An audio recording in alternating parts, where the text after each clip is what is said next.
மலையோரத்தில் ஒரு அழகான சிறிய கிராமம் இருந்தது. அந்த கிராம மக்கள் அனைவரும் அமைதியாகவும் மகிழ்ச்சியாகவும் வாழ்ந்து வந்தனர். அந்த கிராமத்தின் அருகிலுள்ள அடர்ந்த காட்டில் ஒரு மிகப்பெரிய பிடியன் வாழ்ந்தது. அது கரடி போல பெரிய உருவம் கொண்டது. ஆனால் அது எந்த உயிருக்கும் தீங்கு செய்யாத நல்ல உயிர். இருப்பினும் அதன் பெரும் உருவத்தை பார்த்தாலே கிராம மக்கள் அனைவரும் பயந்து போவார்கள். ஒரு இரவு பசியால் தவித்த பிடியன் உணவு தேடி மெதுவாக கிராமத்துக்குள் வந்தது. வீடுகளின் அருகிலிருந்த பழங்களையும் தேனையும் அமைதியாக சாப்பிட்டு மீண்டும் காட்டுக்குள் திரும்பியது. காலையில் எழுந்த கிராம மக்கள் பெரிய காலடி சுவடுகளை பார்த்ததும் பிடியன் கிராமத்துக்கு வந்துவிட்டது என்று பயந்து ஓடினர்.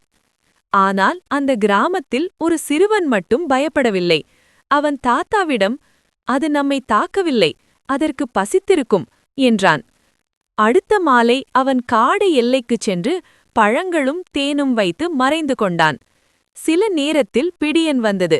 அது அமைதியாக உணவை சாப்பிட்டது. சிறுவன் மெதுவாக வெளியே வந்து, "நீ சாப்பிடுகிறாய், ஆனால் கிராமத்துக்குள் வந்தால் மக்கள் பயப்படுவார்கள். இங்கேயே நான் உனக்கு உணவு வைப்பேன்" என்றான். பிடியன் அந்த சிறுவனை அமைதியாக பார்த்தது. அது புரிந்தது போல தலை குனிந்தது.